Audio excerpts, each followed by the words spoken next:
tejido simple con microvellosidades. Muy lindo el epitelio de la vesícula. Dentro de la lámina propia hay tejido conectivo laxo, bien evidente que está llenando todo este espacio por debajo del epitelio. Como les dije, no tiene capa submucosa, primera característica grande. Y otra característica es que en la capa mucosa, recuerdan que había tres componentes: epitelio, lámina propia y, para cerrar la capa mucosa, la muscular de la mucosa o muscularis mucosae, que había mencionado. La vesícula biliar no tiene ese tercer componente de la mucosa, no tiene muscularis mucosae. Tiene capa mucosa, pero solamente tiene epitelio y lámina propia. No tiene el tercer componente, que es la muscularis mucosae. Por eso dice aquí, carece de muscular de la mucosa y carece de toda la capa submucosa también. Tengan en cuenta. Hay una estructura que se suele formar dentro de la vesícula biliar y son estos espacios que ven aquí. Se llaman senos de Rokitansky-Askov o Aschov. El nombre es mucho más difícil de lo que realmente significa. La superficie de la vesícula biliar es una superficie bien irregular. Como pueden ver, tiene varios pliegues. ¿Ven? Prolongaciones. Esas prolongaciones muchas veces invaginan para dentro de la pared. ¿Me entiendes? De tan largo que es. A veces ingresa dentro de la pared. Y estos senos, si ustedes reparan en los senos de Rokitansky, dentro hay epitelio. Es el mismo tipo de epitelio que tenemos en la superficie. Porque ¿qué pasa? El pliegue invagina dentro de la pared y forma espacios. ¿Me entienden? Y esos espacios son los senos. Un seno es un espacio, ¿verdad? Senos de Rokitansky, acá dice otra vez, senos de Rokitansky-Askov o Aschov. ¿Sí? Básicamente son estructuras que se forman por la invaginación de la mucosa para dentro de la pared del órgano. En lugar de ir hacia la luz, retrocede y entra dentro de la pared. Por eso es que hay epitelio también por dentro. Entonces, esta es la capa mucosa, esta es la muscular. Y generalmente dentro de la muscular ya se ve el seno. ¿Sí? Se ve el seno de Rokitansky. De nuevo, vemos aquí el epitelio. ¿Sí? La capa mucosa con epitelio y lámina propia, y esto ya es músculo liso, capa muscular. Muy bien. Dentro de la muscular está enteramente cubierta de músculo liso, ¿está bien? Y hay un tejido conectivo perimuscular. Para terminar, esta es la mucosa, me explica el contexto. Cuando entra en la pared, ya directamente agarra también muscular. Si pega una capa y a otra, hecho una capa me pega a otra una vez que entra adentro. ¿Está bien? Y la serosa y subserosa, la cara serosa básicamente representa al peritoneo visceral y la subserosa está representada por tejido conectivo laxo. ¿Qué sería esto? Esta es la serosa, peritoneo visceral, y este tejido conectivo que está por debajo es la subserosa y tiene tejido conectivo laxo, de tipo laxo. Vesícula biliar es solamente eso. ¿Cuáles son sus características entonces? 1. ¿Cuál es la función? Almacenar y concentrar bilis. Bueno, ¿cuáles son las particularidades? ¿Cuáles son las capas? Mucosa, muscular, subserosa y serosa. ¿Qué es lo que no tiene la vesícula biliar comparado con el tubo digestivo en general? Capa submucosa en total, y dentro de la mucosa también falta un componente. Sí, solamente tiene epitelio, lámina propia, y el tercer componente, que es muscular de la mucosa, no existe en la vesícula biliar. ¿Está bien? Y la estructura que la representa y que solamente ella tiene son estas invaginaciones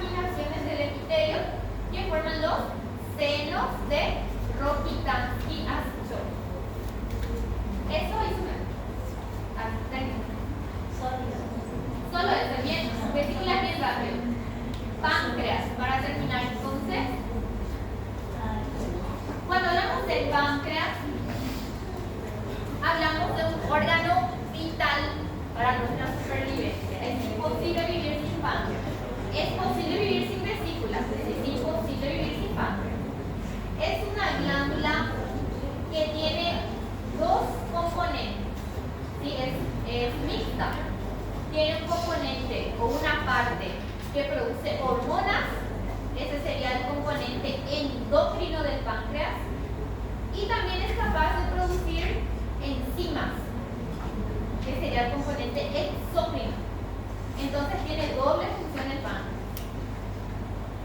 Bueno, aquí tenemos, por anatomía ya habrán estudiado también, ¿sí? Es un órgano retroperitoneal, tiene una cápsula de tejido conectivo laxo, tiene una cabeza, un cuerpo y una cola, ¿sí? Está localizado prácticamente en la región central del abdomen.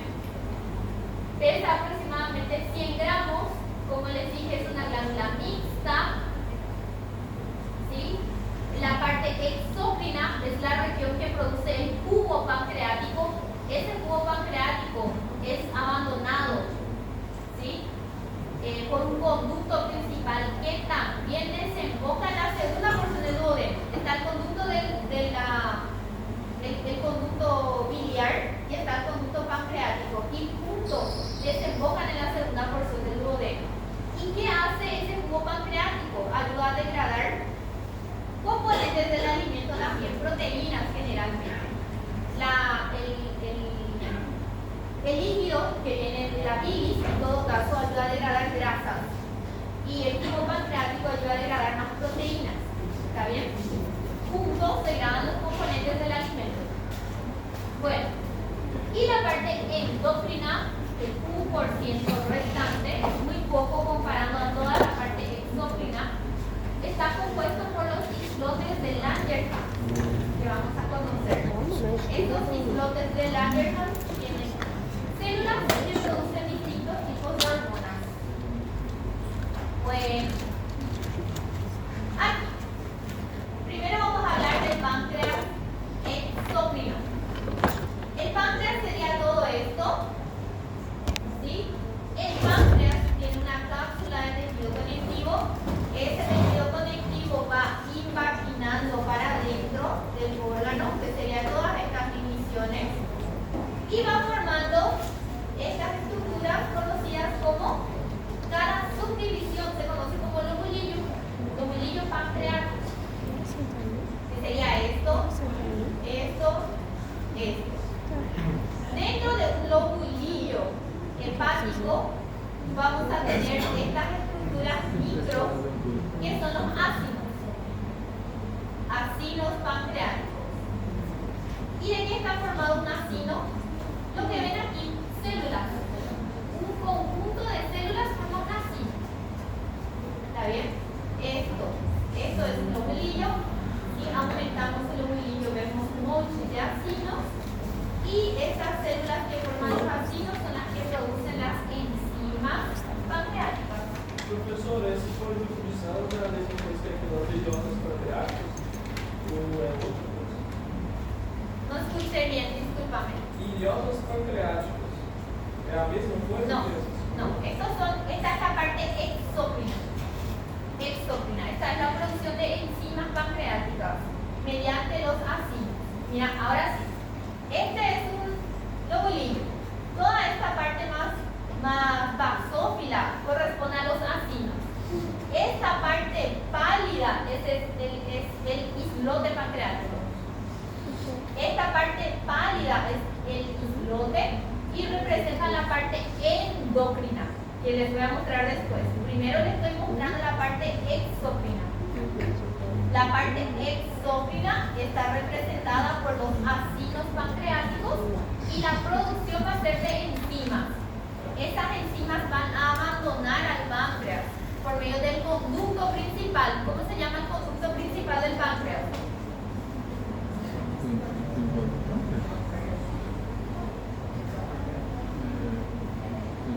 ¿No? ¿No vieron eso? El conducto de Pearson. El conducto de Pearson. ¿Recuerdan? El principal. Conducto pancreático principal. Bueno, entonces aquí, vamos primero por ahí. El islote pancreático produce hormonas y esas hormonas son direccionadas a la circulación de forma directa. ¿Me entienden? Son dos funciones totalmente diferentes y la distribución también son en dos lugares totalmente diferentes. La parte exócrina produce el jugo pancreático y se deposita o se libera en la segunda porción del duodeno, la parte exócrina, jugo pancreático. Y la parte endocrina, la productora de hormonas, una vez que produce insulina, glucagón, somatostatina, directamente drena a la circulación del páncreas a la circulación sanguínea se distribuye. ¿Más o menos? ¿Sí? Toda la parte exócrina es bien basófila y la parte válida es la parte endócrina, son los islotes. Vamos a concentrarnos primero en la parte exócrina, aumentando aquí esta imagen de la parte exócrina. Vemos a los ácidos. Cada ácido está formado por células. Estas células empiezan la producción del jugo pancreático. Y en el centro de cada ácido, empezamos otra vez la misma historia. En el centro de cada ácido hay un túbulo muy pequeñito. Imaginen ustedes que hay millones de ácidos. Entonces hay millones de túbulos pequeños. Esos túbulos se van anatomosando hasta formar el conducto pancreático principal. Es muy similar a lo que vimos con hígado, pero pasa también en páncreas. En teoría es una glándula túbulo-acinar compuesta, si vamos a hablar de la estructura, túbulo-acinar, porque está lleno de túbulos, llena de ácidos, compuesta, porque hay un conducto excretor más de millares de tubos que van drenando también en él. Tiene una porción serosa, ¿sí? Si hablamos del tipo de secreción es serosa porque es rica en proteínas, la producción de sus enzimas y las células acinares que les estoy mostrando. Bueno, de nuevo hablamos de conductos. Yo no les voy a apretar demasiado con conductos. Lo que quiero que entiendan es que las células acinares drenan su producción en el centro, donde están las células centroacinares y comienza la red de conductos. Las células centroacinares están en el centro del ácido. Pueden comparar a un ácido con una flor o con una pizza si quieren. Básicamente es esto. Célula, célula, célula, célula. Esto es un ácido. Y cada célula que está acá produce una parte del jugo pancreático. Esto se drena en el centro. Aquí están las células centroacinares. Y a partir de acá empieza todo el viaje.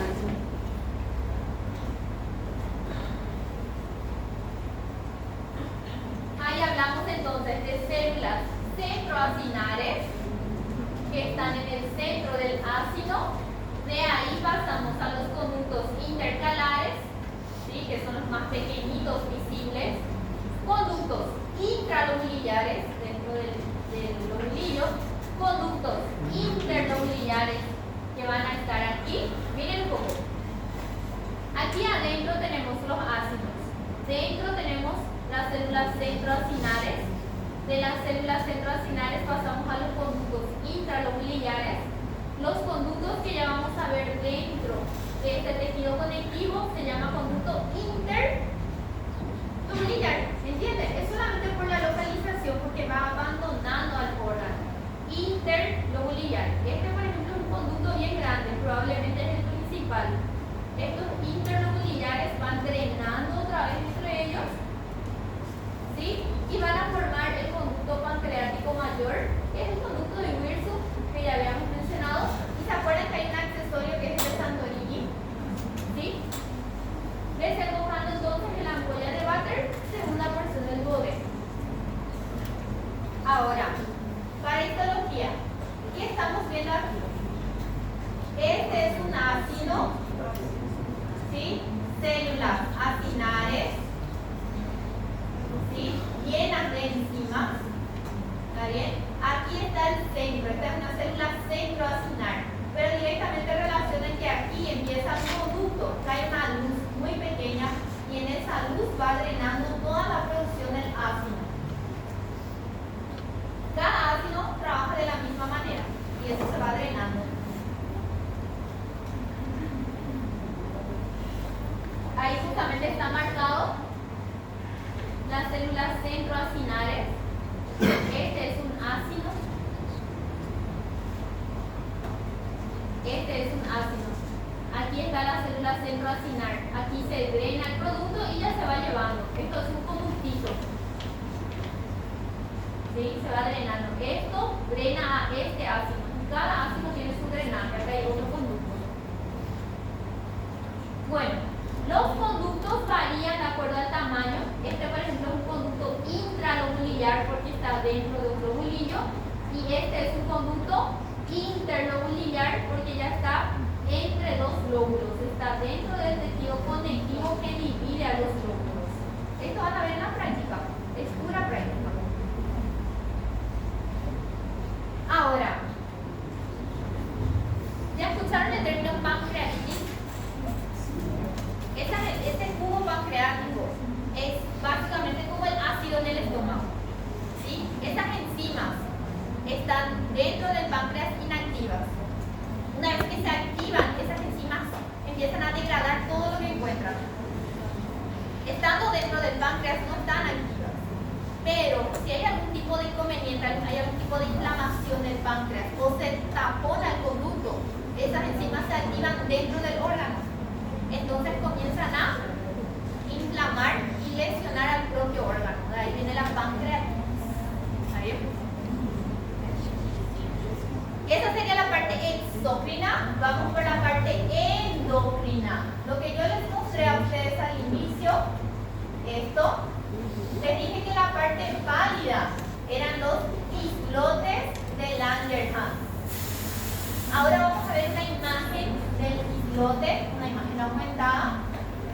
¿Qué sería esto? De lejos se le reconoce porque son áreas muy pálidas dentro de todo lo que son los lobulillos, ¿verdad? ¿Y qué tenemos dentro de un islote? Aquí dentro hay células endócrinas. Esta es la parte endocrina. Y no hay un solo tipo de célula, hay varias. Cada una de ellas va a producir principalmente una hormona. Las células endócrinas que están acá se van a acumular en esta agrupación conocida como islote de Langerhans. Se encuentran delimitadas por un tejido conectivo reticular, o sea que estos son ácidos. Los ácidos trabajan por su lado. El islote tiene un tejido conectivo que le aísla, está isolado y trabaja de forma aparte, de forma independiente a lo que le envuelve, ¿verdad? Hay muchos vasos sanguíneos también aquí dentro. ¿Por qué? Porque estas células una vez que producen la hormona directamente la van a mandar a la circulación dentro del vaso sanguíneo. Acá no hay conductos y es directamente circulación. Son más abundantes en la cola del páncreas generalmente. Aquí, vean un poco esta imagen. Todo esto es páncreas. Esta es la parte exócrina, esta parte un poco más basófila. Y aquí, estas porciones más pálidas son los islotes. Ustedes se reconocen. La región del islote es básicamente 1 a 2% de todo el órgano. La mayor parte es de producción del jugo pancreático, la parte exócrina. Los islotes representan un porcentaje muy pequeño, pero muy importante. Bueno, ¿qué hay dentro del islote? Las células productoras de hormonas. ¿Sí? Solamente si se usa la tinción de Mallory se puede distinguir las células, ¿verdad? Eso lo vamos a ver en la parte práctica lastimosamente. Solamente distinguimos de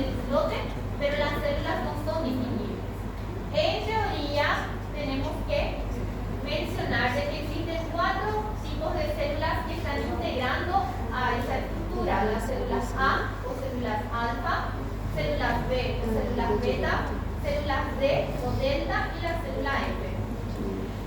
Y lo importante aquí no es distinguir porque no vamos a conseguir, sino saber la función de cada una que produce dentro del páncreas o dentro del islote. La célula A o la célula alfa va a producir glucagón, 20% de la población celular, generalmente está en la parte más periférica del islote. ¿Y qué hace el glucagón? Estas intervienen en el metabolismo de los carbohidratos. ¿Qué hace el glucagón? ¿Qué hace? Libera glucosa a la sangre, aumenta la concentración de glucosa en sangre. ¿Sí? Glucagón nosotros tenemos así, la hormona, tenemos en forma de inyecciones intramusculares. Cuando llega un paciente, por ejemplo, con hipoglicemia, se le coloca el glucagón intramuscular y automáticamente otra vez sube. ¿Sí? Las células beta o células D son las células más abundantes. ¿Sí? Representan el 70% de la población celular del islote y son las que producen la insulina. ¿Sí? Hormona muy importante para nuestro cuerpo. Generalmente están en el centro del islote. ¿Y cuál es la función de la insulina? Disminuir la cantidad o concentración de glucosa en la circulación sanguínea. ¿Sí? Los diabéticos tipo 1, por ejemplo, ¿por qué tienen que colocarse sí o sí insulina? Porque los islotes pancreáticos, el páncreas de un diabético tipo 1, una criatura, por ejemplo, el islote no produce insulina. ¿Entienden? Entonces, desde un inicio, la insulina, como es una hormona vital para la subsistencia, ya se tiene que colocar. El problema está dentro del islote de los diabéticos tipo 1. ¿Está bien? En el tipo 2 no se comienza con insulina porque lo que existe es una resistencia. Se produce insulina, pero no tiene, ya es más bien ciertos factores en la funcionalidad de esa hormona, pero el cuerpo produce. Ahora, cuando está muy aumentada esa resistencia, ahí sí vamos con la insulina cuando es tipo 2. Pero cuando es tipo 1, no hay producción de células, no hay, las células beta no trabajan prácticamente. Bueno, las células delta o células D producen la somatostatina. La somatostatina es una hormona que se asocia mucho con el crecimiento del cuerpo, con el crecimiento y maduración de los tejidos. ¿Está bien? 5 al 10% tiene una función reguladora justamente de esa maduración de los tejidos. Es estimulada por la insulina y el glucagón, o sea que si estas dos primeras células trabajan bien, la célula delta también a la par va trabajando. Si hay algún inconveniente con ellas, la célula D también genera fallas. Y la célula F, que secretan lo que se conoce como un polipéptido pancreático, es un péptido que también está presente dentro de la producción, pero su función todavía no está asociada a algo demasiado específico. Esto se puede preguntar en el examen. ¿Sí? Tengan en cuenta. Sí, la función de cada una de ellas.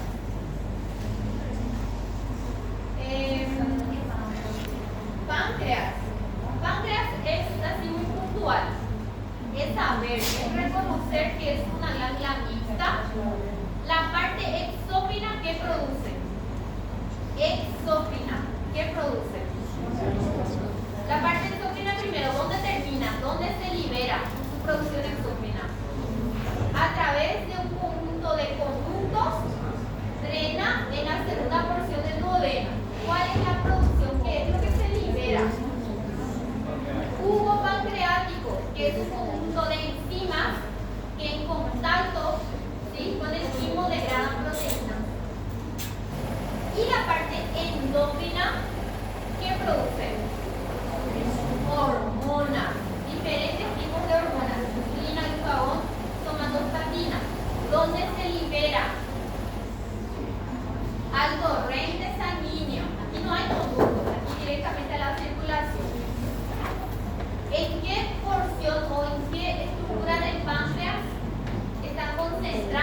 estas células?